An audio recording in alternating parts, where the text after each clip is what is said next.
nami je Urška Lobnikar-Paunovič, ki iz Valvazorjeve knjižnice Krško, ki je skupaj s kolegicama Majo Vunšek in Polonco Kavčič pripravila predstavitev z naslovom Gradimo mostove, knjižnice za trajnostno prihodnost.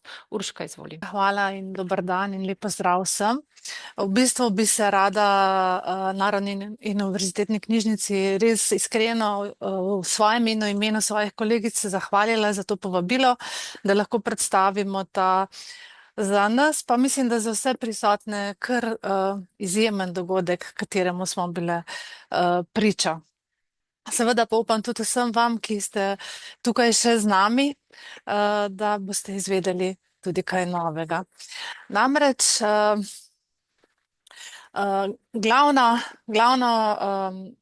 glavni organizator vsega tega je iniciativa Lighthouse Library in Public Libraries 2030, kajti posamezniki splošnih knjižnic, ki so del te iniciative, pri nas v Sloveniji sta to nekateri knjižničari iz Mestne knjižnice Ljubljana in iz Mestne knjižnice Kranj.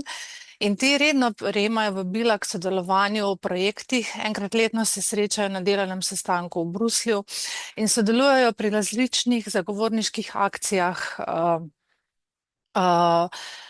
skozi celo leto. No, vsako drugo leto pa direktorica Ilona Kiš povabi del teh ljudi ali pa posameznike na srečanje z evropskimi poslanci v sam Bruselj. In v bistvu je to edinstvena priložnost za mreženje ter razpravo o EU politikah ter o pomenu knjižnic, ter o pomenu knjižnic, kajti evropski poslanci imajo ključno vlogo pri oblikovanju usmeritev, ki vplivajo na knjižnice in ostale izobraževalne ustanove v Evropi. Seveda pa so takšna srečanja tudi priložnost, da se knjižničari iz različnih držav srečajo in si izmenjajo izkušnje ter se povezujejo. No, in tako se je 5. in 6. novembra več kot 70 ljudi iz knjižničarskega sektorja zbralo v Bruslju na dvodnevnem dogodku Gradimo mostove, knjižnice za trajnostno prihodnost. V bistvu je bila pred evropskimi volitvami maja letos je 5 glavnih knjižničarskih organizacij, se pravi Public Library 2030, Eblida, IFLA, Liber in Napel, skupaj objavilo manifest knjižnice za trajnostno prihodnost. Za slovensko okolje ga je prevedla ZBDS in v bistvu je bil to glavni dokument za izhodišče za pogovore z evropskimi poslanci. Organizatorji tega dvodnevnega dogodka so bili Public Libraries 2030, kot glavni organizator, pridružile so se pa še Eblida, Liber, Napel Forum, IFLA, v bistvu projekt Resourcing Libraries, Connecting Libraries to EU Resources, seveda pa je vse potekalo tudi s sofinanciranjem Evropske unije. V bistvu na tokratno vabilo na srečanje z novo izvoljenimi evropskimi poslanci, kar je gospa Ilona Kiš večkrat poudarila, to so novo izvoljeni, moramo se še posebej izkazati, so prijeli magister Aleš Klemen, doktor Teja Zorko iz Mestne knjižnice Ljubljana in pa seveda Maja Vunšek iz Mestne knjižnice Kranj. Vendar pa je bilo to srečanje zastavljeno širše, zato sta Aleš Klemen in Maja Vunšek poskrbela, da je bila ta delegacija večja in na koncu je bilo iz Slovenije 5 predstavnikov, ki je imelo možnost se srečati z evropskimi poslanci. In sicer je bila to Polonca Kavčič, nacionalna koordinatorka osrednjih območnih knjižnic, magister Aleš Klemen, pomočnik direktorice Mestne knjižnice Ljubljane in delegat OMC skupine, o kateri bom kasneje kaj še povedala. Potem sem seveda bila jaz, bila je tudi Maja Drobne iz društva Pina in pa Maja Vunšek iz Mestne knjižnice Kranj kot predstavnica Združenja splošnih knjižnic in predstavnica svoje knjižnice. V bistvu je bila naša naloga, da čim širše predstavimo delovanje in interese splošnih knjižnic vsem 9 slovenskim evropskim poslancem. Njim smo, seveda je bil priti do njih najtežji del in smo jih pisno večkrat povabili na točno ta dogodek, katero vabilo vidite na prosojnici. V tem vabilu smo jih seveda povabili na dogodek in predstavili namen srečanja. In jim navedli nekaj področji, o katerih bi se želeli z njimi pogovoriti. V bistvu smo bili kar veseli in zadovoljni z odzivom. Odzvali so se trije poslanci plus polovica, če lahko tako rečem.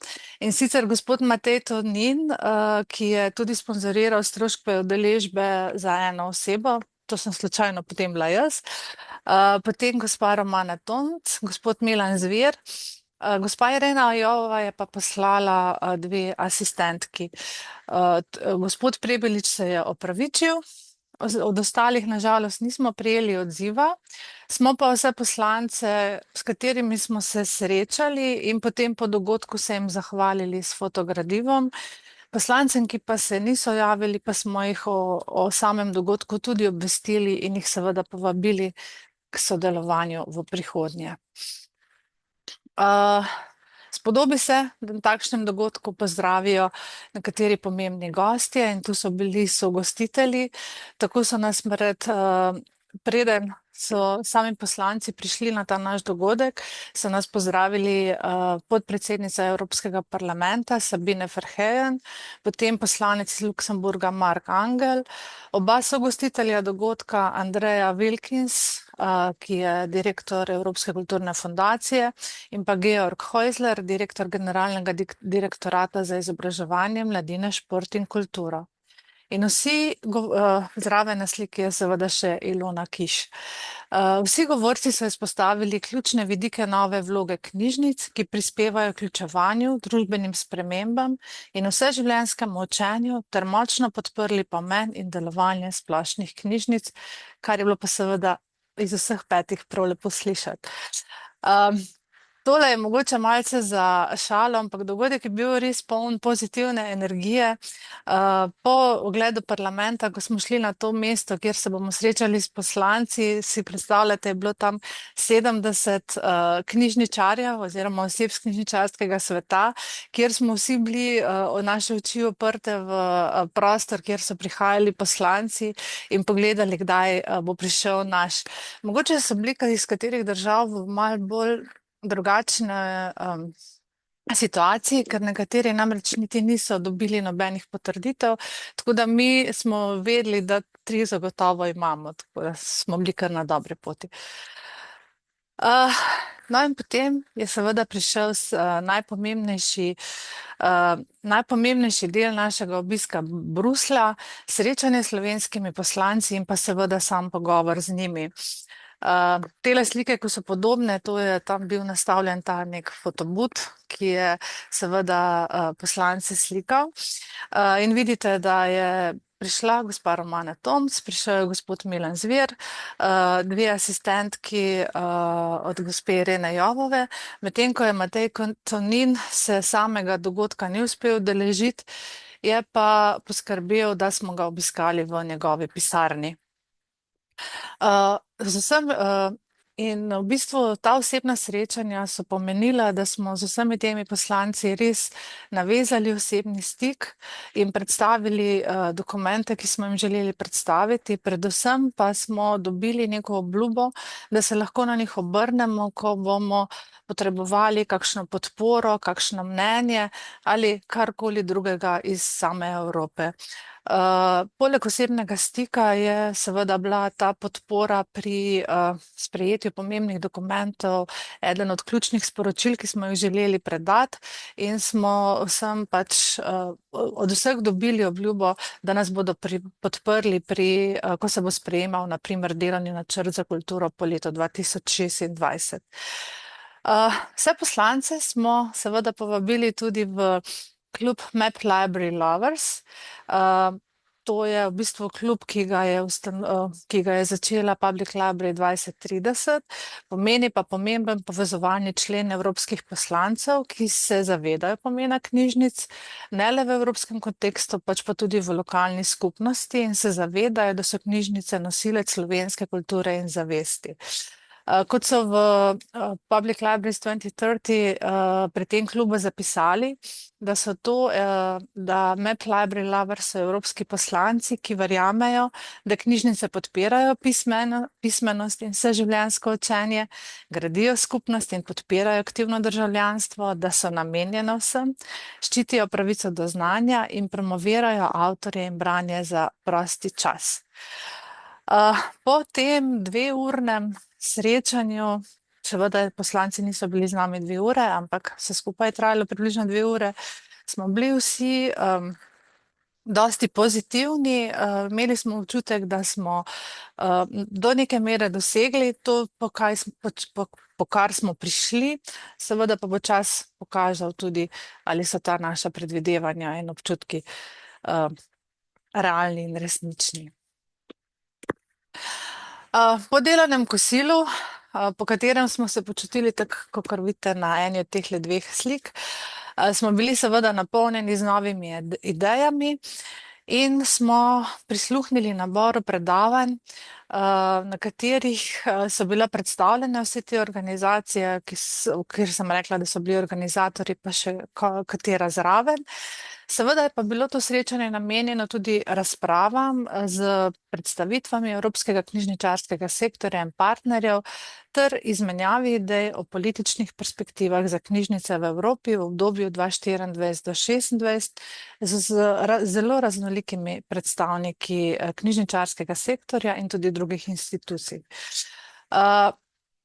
Pri teh predstavitvah je bilo poudarjeno povezovanje, sodelovanje, vse to, kje že počnejo, kje se bi lahko še skupaj našli in da naj o tem res razmišljamo vsi.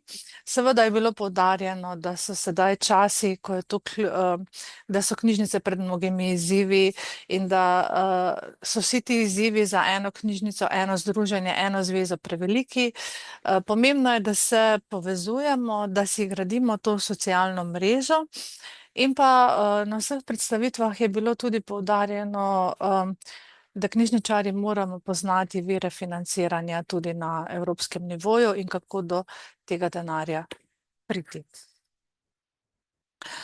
No, prva organizacija, ki se je predstavila, je bila Eblida. Predstavili so seveda svoje delovanje, izpostavili nekaj uspešnih projektov. To priporočilo, ki je prvo navedeno, o njem smo slišali tudi že na našem ZBDS kongresu. Potem so nam predstavili projektno partnersko platformo ePanema, pa priročnik o e-knjigah, pa projekt Kult, Kreja Kult 2024.net, ampak malce dlje so se pa pri predstavitvi ustavili pri temule projektu Elan, ki je financiran iz programa Ustvarjalna Evropa in bo trajal od leta 2025 do 2028. Ampak največji pomen tega projekta je, da pomeni močno podlago za njegov razvoj, kajti knjižnice so prvič vključene v uradne projekte ali programe, ki jih Evropska komisija podpira kot del svojih mrež in niso več del širše kulturne ali izobraževalne pobude, ampak imajo svoje poglavje.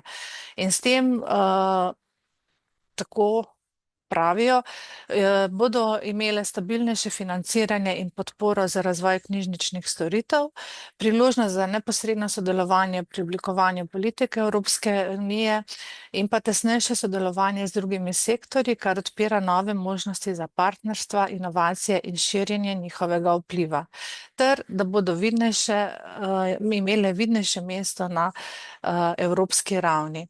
Poudarili so, da bo ta projekt povezoval knjižnice, zveze in organizacije, se pravi ne posameznikov, s katerimi želi izoblikovati močne mreže, ki bi zastopale knjižnice na evropski ravni.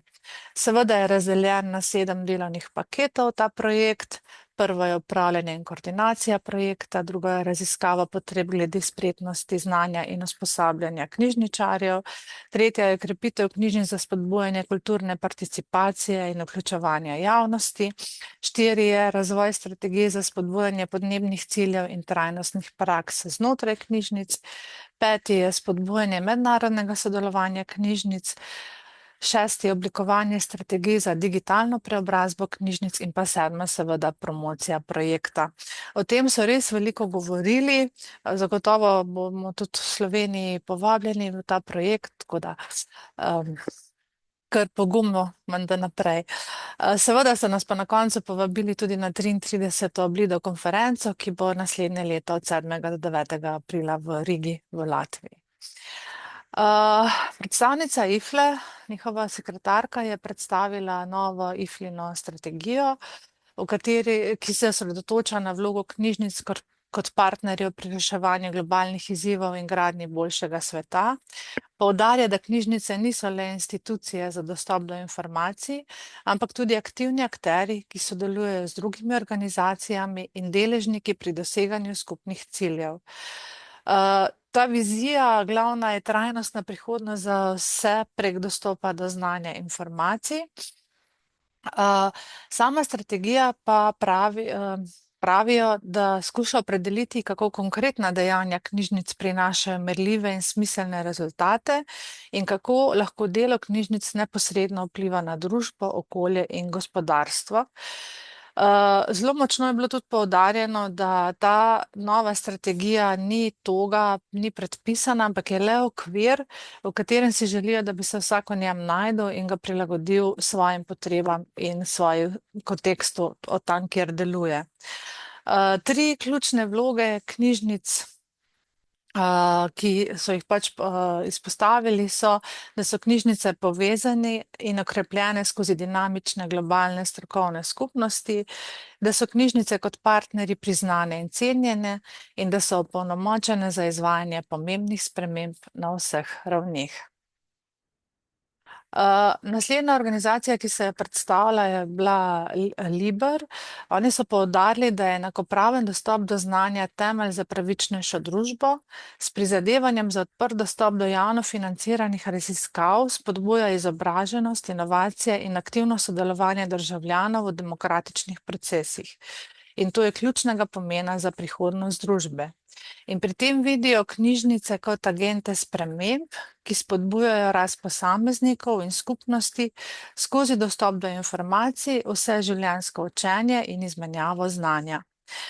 Pravijo, da so ključne vloge knjižnic, da so knjižnice zaupanja vredna in vključujoča središča skupnosti. To dosežejo z zagotavljanjem zagotavljajo zakonit dostop do informacij, so podpora vseživljenjskemu učenju in so prostori širjenja znanja. Pri tem knjižnice zagovarjamo odprto znanost in odprte raziskave, si prizadevamo za uporabo najsodobnejših tehnologij in pa skrbimo ves čas za izpopolnjevanje knjižničnega osebja. Naslednja organizacija je bila seveda Naples Forum. Ta s svojimi cilji deluje kot platforma za izmenjavo znanja, navdihovanje sprememb in podporo razvoja knjižničnih politik v Evropi.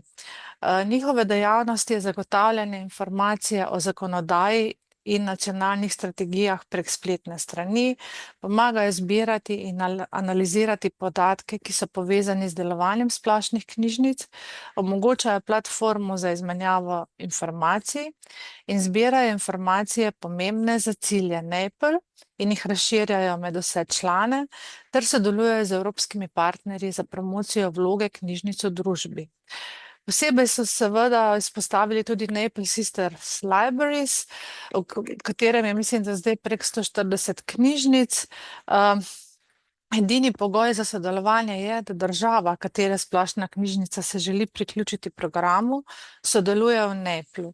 V okviru programa lahko knjižnice postanejo sestrske knjižnice in sodelujejo pri skupnih projektih, si izmenjujejo ideje in sodelujoče knjižnice pridobijo dostop do najboljših praks na področju sodelovanja in razvoja, seveda pa jim je s tem omogočeno tudi delo v mednarodnem okolju. Naslednja organizacija se je predstavila Public Libraries 2030. To je organizacija, katere slogan je povezovanje, inovacije in zagovorništvo, kajti povezujejo mrežo inovativnih strokovnjakov z področja knjižničarstva, ki z inovativnimi praksami in idejami pomagajo graditi močnejše, povezane in vključujoče skupnosti. Poudarek je na Lighthouse Libraries, to so knjižnice, ki služijo kot zgled za druge, saj so osrednja točka inovacij in sodelovanja v svojih skupnostih. Ob tem tudi spodbujajo inovacije, podpirajo in vzpostavljajo projekte, ki vključujejo mednarodno sodelovanje med knjižnicami in partnerji, kar omogoča inovativne rešitve za boljše storitve in doseganje širših ciljev. In aktivno sodelujejo pri promociji pomena knjižnic oziroma zagovorništvu pred evropskimi institucijami, kot so Evropske komisije, Evropski parlament in podobno. Kot sem že prej povedala, je tudi pobudnica projekta Map Library Lovers, kjer poleg vsega, kar je bilo prej povedano, so pomembni za promocijo in podporo knjižnic na evropski ravni, tudi sponzorirajo dogodke in priporočajo bralne sezname.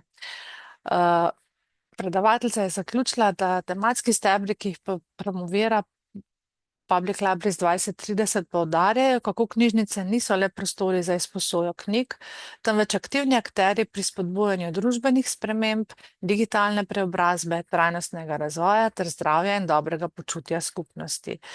Tu knjižnice postavljajo v osrčje sodobne družbe kot ključne partnerje za prihodnost. Naslednja organizacija, ki se še predstavlja, so Knowledge Rights 21. Oni si prizadevajo za spremembe zakonodaje in regulativne prakse po vsej Evropi, da bi okrepili pravico vseh do dostopa do znanja ter njegove uporabe v korist raziskovanja, znanosti in širše družbe. Pravijo namreč, da trenutni pravni okviri pogosto omejujejo dostop do znanstvenih raziskav, knjižničnih virov in informacij, kar ovira napredek v znanosti in družbi. Imajo trenutno dve ključni področji. Naj knjižnice ostanejo knjižnice. Tu se osredotočajo na zaščito pravic knjižnic in izobraževalnih ustanov, da lahko še naprej zagotavljajo prost dostop do znanja, informacij in gradiv za vse. Drugo ključno področje pa je podpora raziskavam, učenju in prenosu znanja, kjer si prizadevajo za spremembe zakonodaje, ki bodo podpirale dostop do raziskovalnih virov, izboljšale pogoje za učenje in omogočili učinkovitejši prenos znanja. Seveda so aktivni tudi pri deljanju izobraževalnih vsebin, vse delijo z javnostjo, imajo svoj YouTube kanal, skratka, da so res aktivni. Ta skupina OMC, skupina odprte metode koordinacije, ki proučuje gradnjo mostov, krepitev večplastnih vlog knjižnic kot vratarjev in prenašalcev kulturnih del, veščin in evropskih vrednot, je bila ustanovljena s strani Odbora za kulturne zadeve Sveta Evrope oktobra 2023 v okviru delovnega načrta EU za kulturo 2023-2026. Njihovo delovanje obsega preučevanje, kako ukrepiti in promovirati različne vloge in prepoznavnost splošnih knjižnic kot ključnih organizacij za krepitev demokracije in aktivnega državljanstva, raziskovanje in opredelitev različnih dimenzij in področij, na katerih lahko splošne knjižnice igrajo družbeno vlogo, zbiranje primerov dobrih praks splošnih knjižnic na vseh ravneh, zagotavljanje tudi dopolnjevanje in sinergijo z drugimi relevantnimi pobudami v okviru delovnega načrta EU za kulturo 2023-2026 in kjer je relevantno, da gradijo tudi na rezultatih in priporočilih drugih poročil skupin OMC in relevantnih političnih dokumentov. Je pa v tej skupini OMC je šel zelo povedan članek na portalu Knjižničarske novice, tako da tisti, ki si želite več o tej skupini, je ful dobro razložena, tako da je povezavana takole. Po zelo pestrem in bogatem prvem dnevu smo imeli še drugi dan zelo delovno dopoldne. Bil je namenjen predvsem predstavnikom iniciative Lighthouse Library. Seveda zbrali smo se v knjižnici v središču Bruslja, kjer ima ta Public Libraries 2030 svoj sedež. Dopoldanski del se je začel s predstavitvami odličnih projektov, ki so jih posamezne knjižnice zaključile v preteklem letu. Bili so predstavljeni projekti, ki so bili financirani iz programov Erasmus in Horizon Europe. Predstavili so se projekti iz Bolgarije, 2 iz Romunije, Hrvaške, Latvije, Litve. O teh projektih si lahko preberete na povezavah, razen tam, kjer pač nimajo spletne strani. Bil je samo, povedalo se je nekaj o projektu Make a Thick, kjer bo to je projekt, ki ga je dobila Public Library 2030, začel se bo leta 2025. Bo pa nekakšen bibliobus, ki bo štartal nekje v Skandinaviji, končal nekje v jugozahodni Evropi in na svoji poti se bo ustavljal, promoviral knjižnično dejavnost in menda bo na poti 1 leto. Kaj reči za zaključek? V bistvu bi najprej rada zahvala vsem organizacijam, ki so komurkoli od nas omogočili obisk tega pomembnega, vsebinsko polnega dogodka, kjer smo lahko navezali osebni stik z evropskimi poslanci, nekateri prvič spoznavali Evropski parlament, knjižničarji od drugod si izmenjali izkušnje, naslove, ideje in še. Marsikdo je tudi podrobneje spoznal delovanje drugih knjižničarskih institucij, ki delujejo v okviru Evrope ali drugje. In seveda smo zaključili, da se malo spet vidimo. Tako da res hvala Mateju Toninu, da je poskrbel za finančni del tudi in ostalim poslancem, ki so se tega dogodka seveda udeležili. Ministrstvo za kulturo, ki je v okviru katerega deluje tudi ta OMC skupina in predstavniki iz naše države. Potem seveda Združenje splošnih knjižnic, ki je tudi prispevalo del finančnih sredstev, Zvezi bibliotekarskih društev, ki je poskrbela za povezavo s poslancem. Mestni knjižnici Kranj in Mestni knjižnici Ljubljana, ki sta povabile tudi druge, da smo se lahko tega dogodka udeležili, in seveda za podporo osrednjim območnim knjižnicam in pa moji knjižnici, ker da smo sploh lahko šli. Še enkrat se je pokazalo, da če stopimo skupaj, lahko dosežemo veliko več, kar je pokazal tudi ta srečanje z EU poslanci, kjer smo lahko res vsi pristavili svoj delež in dobili veliko več, kot če bi eden sam. Najlepša hvala za vašo pozornost. Urška, hvala lepa za predstavitev. Imeli ste zelo pester in natrpan urnik, kot je bilo razbrati, ampak zagotovo zelo uporabno in koristno tudi za nadaljne delo. Kakšnih posebnih vprašanj nimamo, tako da se ti samo še enkrat zahvalim, da si nam predstavila vse, kar ste doživeli.